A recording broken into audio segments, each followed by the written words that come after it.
Time to drop the word on you children.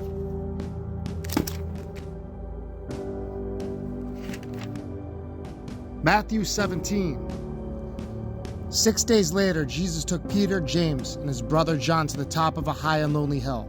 And as they watched, his appearance changed, so that his face shone like the sun, and his clothing became dazzling white. Suddenly Moses and Elijah appeared and were talking with them. Peter blurted out, "Sir, it's wonderful that we can be here. If you want me to, I'll make 3 shelters, one for you, and one for Moses, and one for Elijah." But even as he said it, a bright cloud came over them, and a voice from the cloud said, "This is my beloved Son, and I am wonderfully pleased with him. Obey him." At this, the disciples fell face downward onto the ground, terribly frightened. Jesus came over and touched them. "Get up," he said. "Don't be afraid." And when they looked, only Jesus was with them. As they were going down the mountain, Jesus commanded them not to tell anyone what they had seen until after he had risen from the dead. His disciples asked, "Why do the Jewish leaders insist Elijah must return before the Messiah comes?" Jesus replied, "They are right. Elijah must come and set everything in order. And in fact, he has already come, but he wasn't recognized and was badly mistreated by many. And I, the Messiah, shall also suffer at their hands." Then the disciples realized he was speaking of John the Baptist.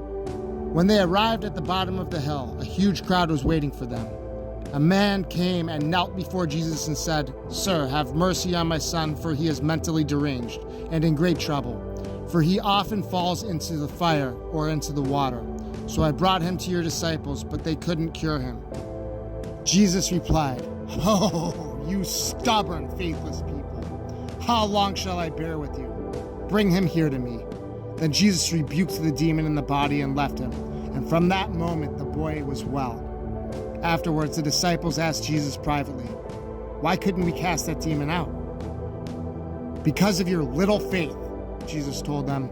"For if you had faith even as small as a tiny mustard seed, you could say to this mountain, 'Move,' and it would go far away.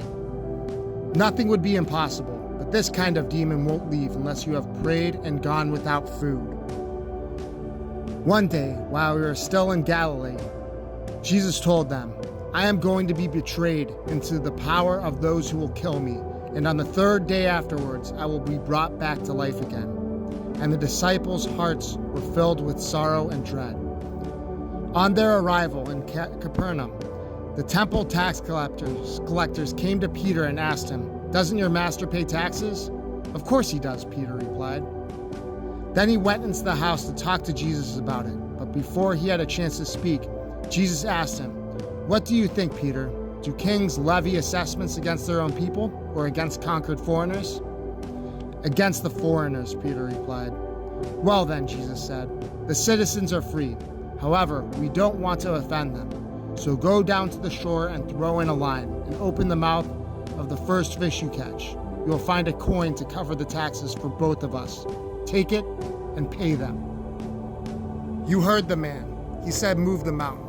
And if you don't, I might just have to do it my damn self."